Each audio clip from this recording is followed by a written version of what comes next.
Train अपनी पूरी रफ्तार से भागी जा रही थी, किंतु इससे भी तेज भाग रहा था मोहित का मन। भागती ट्रेन के शोर से भी अधिक माला के पत्र के शब्द उनके दिमाग पर हथौड़े बरसा रहे थे और चोट से बचने के लिए उन्होंने अपना चेहरा खिड़की से सटा लिया और प्रकृति के विस्तार में अपनी आंखें गड़ा दी। किंतु दूर दूर तक फैले हुए खेत खलियान और भागते हुए वृक्ष भी उनके मन को ना बांध सके। मन बार बार वर्तमान से अतीत की ओर भाग रहा था। उनकी बहन माला ने मनोविज्ञान में एमए किया था। उसका इरादा पीएचडी करने का था। वह शुरू से ही पढ़ने में बहुत तेज थी। मेहनत एवं लगन की उसमें कमी नहीं थी। लेक्चरर बनकर अपना एक अलग स्थान बनाने के लिए वह जी जान से जुट गई थी। लेकिन माला कहाँ जानती थी कि कभी कभी एक छोटा सा अनुरोध भी जीवन को नया मोड़ दे देता है। मानव ने उसे एक विवाह समारोह में देखा था और वहीं उसे उसने पसंद कर लिया था। उसकी ओर से जब विवाह का प्रस्ताव आया तो माला ने तुरंत इनकार कर दिया। विवाह के लिए वह अपने करियर को दांव पर नहीं लगा सकती थी। विवाह तो बाद में भी किया जा सकता था। उसके भाई मोहित, जो मित्र और पथ प्रदर्शक भी थे, उनकी भी यही इच्छा थी कि पहले करियर फिर विवाह। भाभी रश्मि ने दोनों को समझाया था कि जीवन में ऐसे मौके बार बार नहीं आते। माला, ऐसे मौक़ों की कभी अवहेलना मत करो। माला ने प्रतिरोध करते हुए कहा, भाभी, तुम भली भांति जानती हो कि मैंने वर्षों से एक ही सपना देखा है कि मैं जीवन में कुछ बनूं, और तुम लोग मेरा यह स्वप्न तोड़ देना चाहते हो। बहुत सोचने के बाद मोहित को रश्मि की बात अधिक उचित जान पड़ी। उन्होंने सुझाया, क्यों न ऐसा रास्ता अपनाया जाए जिससे लड़का भी हाथ से ना जाए और माला की इच्छा भी रह जाए। मानव से पत्र व्यवहार करके यह स्पष्ट कर लेते हैं कि उसे विवाह के बाद माला के पीएचडी करने पर कोई आपत्ति तो नहीं। इसके बाद मोहित और मानव के बीच पत्र व्यवहार हुआ, जिससे पता चला कि मानव को इस पर कोई आपत्ति न थी। तब खुशी खुशी माला और मानव का विवाह हो गया। माला को विदा करते हुए जहां मोहित को उसके दूर चले जाने का गम था, वहीं यह संतोष भी था कि उन्होंने बहन के प्रति कर्तव्यों को पूरा करके माँ को दिया हुआ वचन निभाया है। इसके लिए वह रश्मि के भी आभारी थे, जिसने भाभी के रूप में माला को माँ जैसा स्नेह दिया था। विवाह के बाद माला जब पहली बार मानव के साथ मायके आई तो मोहित को उसकी खुशी देखकर सुखद अनुभूति हुई। समय का पंछी आगे उड़ता रहा और देखते देखते 6 वर्ष बीत गए। इस बीच माला 2 बच्चों की माँ भी बन गई। शादी के बाद जब कभी मोहित और रश्मि ने उसे पीएचडी करने के विषय में पूछा तो वह हंसकर टाल गई। मोहित समझते माला अपने विवाहित जीवन के सुख में इतना खो गई है कि अब वह पीएचडी करने की बात भूल बैठी है। उनका माला के बारे में यह भ्रम न जाने कब तक बना रहता यदि अचानक उन्हें उसका भेजा पत्र न मिलता। पत्र देखते ही वह माला से मिलने के लिए चल पड़े थे।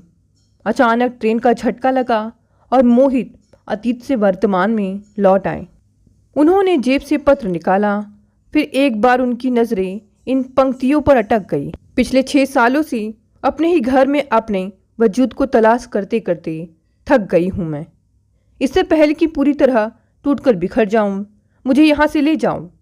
पत्र पढ़ते ही मोहित बेचैन हो उठे। उनका शेष सफ़र बहुत कठिनाई से बीता। बड़ौदा स्टेशन पर उतरते ही उन्होंने टैक्सी पकड़े और माला के घर जा पहुँचे। बड़े भाई को दिखते ही माला उनसे लिपट गई और सुबकने लगी। मानव आश्चर्यचकित होकर बोला, अरे भैया, आप आने की खबर कर देते तो मैं स्टेशन पहुँच जाता। कहते हुए उसने मोहित भैया के पैर छूए। अचानक ऑफिस का कुछ विशेष काम निकल आया, इसीलिए खबर देने का समय ही नहीं मिला। चलो अच्छा हुआ, इसी बहाने आप आए तो।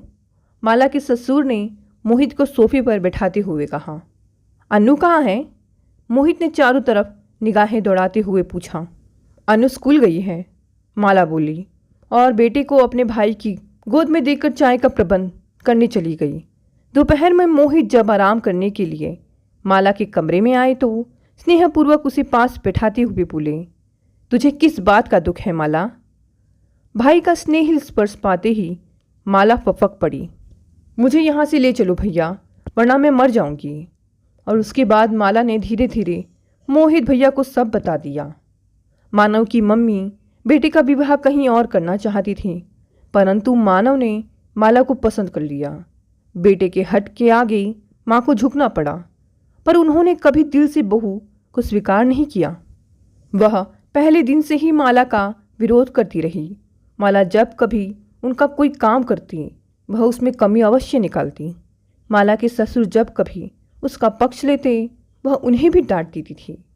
विवाह के 2 दिन बाद उन्होंने सारे काम का दायित्व माला को सौंप दिया था। धीरे धीरे माला ने चुप्पी साध ली।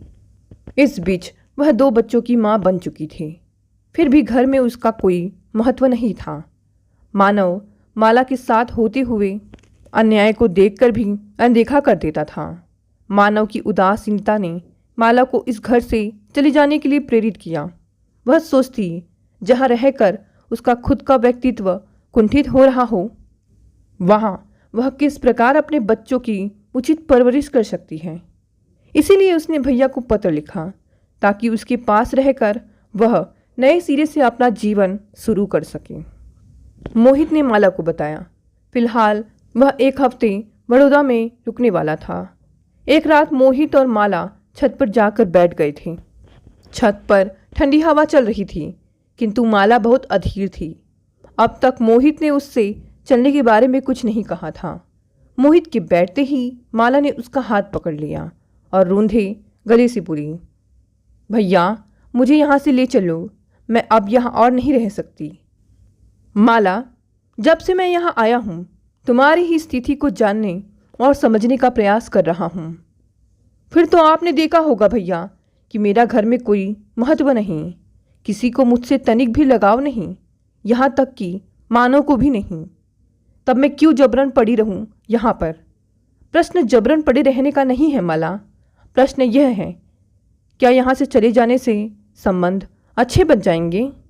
जब संबंध ही नहीं रखने हैं तो उनके अच्छे या बुरे होने का क्या अर्थ है? भैया पगली, क्या ऐसे संबंध इतनी सरलता से टूट जाते हैं? कहकर मोहित कुछ क्षण बहन के चेहरे को देखते रहे, फिर बोले, याद रखो माला, संबंध तोड़ना सरल है। क्षण भर में हम कोई भी संबंध बिगाड़ सकते हैं, किंतु असली कला है उन्हें जीवन भर निभाना। एक पल रुककर मोहित गंभीर स्वर में बोले, माला तुम्हें मुझ पर पूरा विश्वास है ना कि मैं जो कुछ भी करूँगा वह तुम्हारी भलाई के लिए ही होगा? यह भी कोई पूछने की बात है? भैया आपसे अधिक तो मुझे खुद पर भरोसा नहीं। तब सुनो माला, पिछले कई दिनों से मैं यहाँ की स्थिति को देख और समझ रहा हूँ। वास्तव में तुम लोगों के संबंधों में टकराव नहीं वरन उदासीनता है, और इसके लिए मैं समझता हूँ कि तुम भी कम दोषी नहीं हूँ। यह क्या कह रहे हैं आप भैया? मैं ठीक कह रहा हूँ। यदि तुम्हारी सास ने तुम्हें नहीं अपनाया तो तुमने भी कभी उनके निकट जाने का प्रयास नहीं किया, जबकि तुम्हें पता था कि यह विवाह मानव के हट के कारण हुआ है। भैया मैं आपसे बहस नहीं कर रही हूँ, किंतु जब बहू अपने प्रियजनों को छोड़कर अनजाने लोगों के बीच आती है, तब ससुराल वालों का फर्ज बनता है उसे अपनाएं और भरपूर प्यार दें, ताकि वह उस घर को अपना समझकर नया जीवन प्रारंभ कर सके। मोहित ने सिर हिलाते हुए माला की बात का समर्थन किया, फिर उसे समझाते हुए बोले, जीवन में सदैव सब कुछ सरलता से प्राप्त नहीं होता है, कभी कभी उसके लिए अथक प्रयास भी करना पड़ता है। याद रखो माला, किसी से कुछ पा लेना व्यक्ति की अपनी क्षमता पर निर्भर करता है। अब इन बातों से क्या लाभ? माला बोली, अब तो सब कुछ समाप्त हो चुका है। इन लोगों के व्यवहार ने मेरा मन मार दिया है।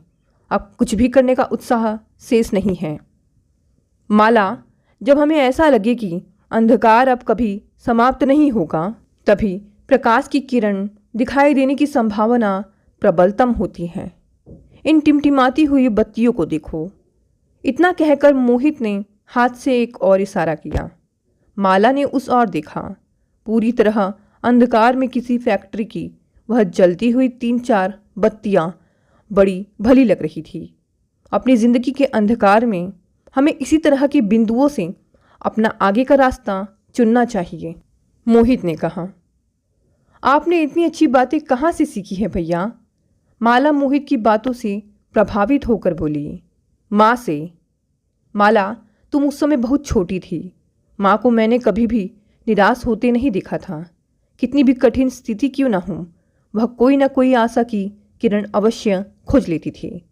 मोहित ने कुछ पल रुककर माला की ओर देखा। माला सिर झुकाए कुछ सोच रही थी। मोहित ने फिर कहा, मैं चाहता हूँ एक बार तुम सच्चे मन से उस दूरी को समाप्त करने का प्रयत्न करो जो तुम्हारे और तुम्हारी सास के बीच हुई है। यदि तुमने उनकी ओर एक कदम भी बढ़ाया तो दूरी कुछ कम ही होगी। माला ने सहमति से सिर हिलाया। इसके पश्चात मोहित माला को धीरे धीरे कुछ समझाते रहे और अंत में बोले, मैं आज से ठीक 6 माह बाद पुनः यहाँ आऊँगा। यदि स्थिति में तनिक भी बदलाव नहीं हुआ तो भाई पर विश्वास रखो, तुम्हें अवश्य ही यहाँ से ले जाऊँगा। इसके बाद वो दोनों नीचे आ गए। अगले दिन मोहित बड़ौदा से अपने घर वापस लौट आए। कुछ दिनों तक माला भैया की बातों पर विचार करती रही और अपने मन को तैयार करती रही उस युद्ध के लिए जिसमें वह खुद अर्जुन थी और भैया के वाक्य उसके लिए गीता के उपदेशों के समान थे। 2 दिन बाद माला के मामा जी का पत्र आया। उनकी लड़की की बड़ौदा में रह रहे एक इंजीनियर लड़के से रिश्ते की बात चल रही थी। उन्होंने पत्र में माला और मानव से लड़का देखने का आग्रह किया था। सुबह का समय था। मानव ऑफिस जाने के लिए तैयार हो रहे थे।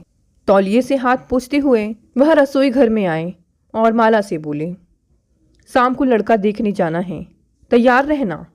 माला ने मुड़कर देखा। मम्मी फ्रिज में से पानी की बोतल निकाल रही थी। उसने कहा, मम्मी, शाम को आपको और पापा को हमारे साथ लड़का देखने जाना है। हम लोग जाकर क्या करेंगे? तुम दोनों दिखाओ। मम्मी ने पानी गिलास में डालते हुए कहा, जितनी अच्छी तरह आप लड़के और उसके परिवार की जांच परख कर लेंगी, हम दोनों वैसा नहीं कर पाएंगे। और यदि हमारी राय भिन्न भिन्न हुई तो? मम्मी ने पूछा। स्वाभाविक है, ऐसी स्थिति में आपकी राय ही मानी जाएगी। माता पिता बच्चों से अधिक अनुभवी और समझदार होते हैं। उनका निर्णय गलत नहीं होता है। माला ने विनम्रता से उत्तर दिया। मम्मी और मानव कुछ आश्चर्यचकित होकर माला की ओर देखने लगे। शाम को वे चारों लड़का देखने चले गए थे। अगले दिन रात में अनु माला से कहानी सुनने की जिद कर रही थी। माला उससे बोली, बच्चे अपनी दादी से कहानी सुनते हैं। मैं छोटी थी तब मुझे भी मेरी दादी अच्छी अच्छी कहानियाँ सुनाती थी, तो मैं भी दादी माँ के पास जाऊँ? अनु उठकर खड़ी हो गई। हाँ जाओ, माला ने कहा। अनु दादी के पास जाकर बोली, दादी माँ, आप मुझे कहानी सुनाओ। दादी उस समय सोने की तैयारी कर रही थी, अतः बेरुखी से बोली, अपनी मम्मी से सुनो कहानी। मैं तो आपसे सुनूंगी। मम्मी कहती है आपको बहुत सी अच्छी कहानियाँ आती हैं। अनु मचल कर बोली, मुझे नहीं आती कोई कहानी वहानी, जाओ जाकर अपने कमरे में सो जाओ। दादी की डांट सुनकर अनु रोते हुए कमरे में आ गई और बिना दूध पिए सो गई। अगली रात को माला ने बहला फुसला कर अनु को फिर से दादी के पास कहानी सुनने भेज दिया, किंतु अंजाम फिर वही हुआ। उस दिन भी वह रोते हुए भूखी सो गई। सुबह हल्का सा बुखार था। मानव ऑफिस जाते हुए मम्मी से बोला, मम्मी, अन्नू को यदि आप कहानी सुना देती तो कुछ बिगड़ नहीं जाता। पिछले 2 दिनों से वह बिना दूध पिए सो रही है। मेरे बच्चों से तुम्हें जरा भी लगाव नहीं है। मानव की बात सुनकर वह चौंक पड़ी। आज पहली बार उन्हें बेटे ने किसी बात के लिए टोका था। वह नहीं चाहती थी यह बात पुनः दोहराई जाए, इसलिए रात होने पर उन्होंने स्वयं अनु को बुलाकर अपने पास लिटा लिया और कहानी सुनाने लगी। अनु की भोली भाली बातों से धीरे धीरे मम्मी की सोई हुई ममता जागने लगी। अब वह अक्सर अनु को अपने पास सुला लेती थी। धीरे धीरे वह उनसे खूब हिल मिल गई थी। आखिर एक दिन मम्मी ने कह दिया कि अब अनु बड़ी हो रही है, अब से वह उन्हीं के पास सोया करेगी। बच्चों के करीब आने के कारण धीरे धीरे घर का माहौल बदल गया। मम्मी और माला के बीच की दूरी कम हो रही थी। अब वह उसके साथ पहले की तरह कठोरता से पेश नहीं आती थी। माला को अब पछतावा हो रहा था कि जो प्रयास उसने भैया के कहने पर इतने सालों बाद किया था, उसे पहले करना चाहिए था। यदि मम्मी ने उसे अपने निकट नहीं बुलाया था तो उसने भी कभी उनके पास जाने का प्रयत्न नहीं किया था। दोनों ही शायद अपने अपने अहंकार के दायरे में कैद थे।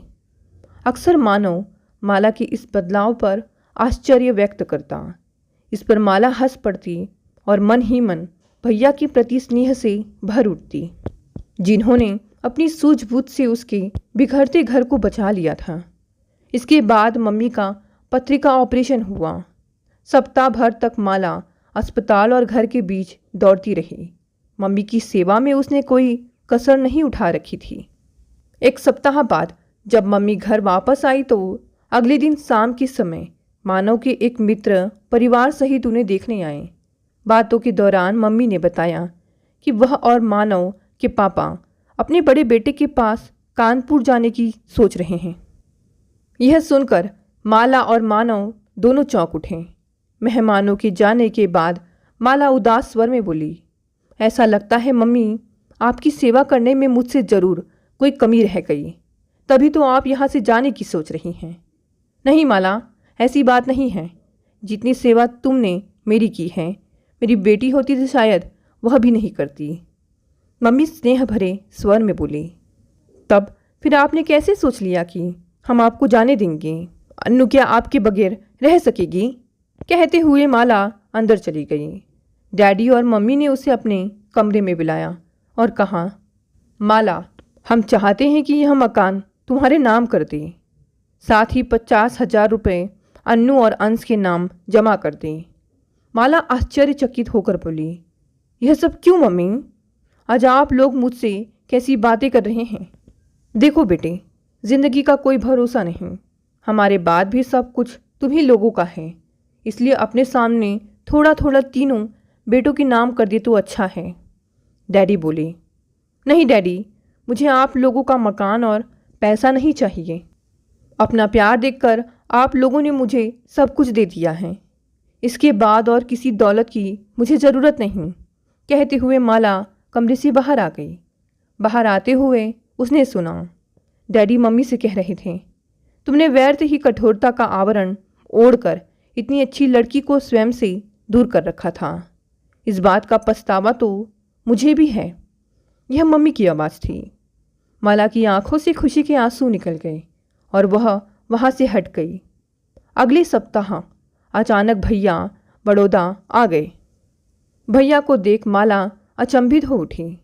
उसे तो पता ही नहीं चला था कि भैया को गए 6 माह व्यतीत हो गए हैं।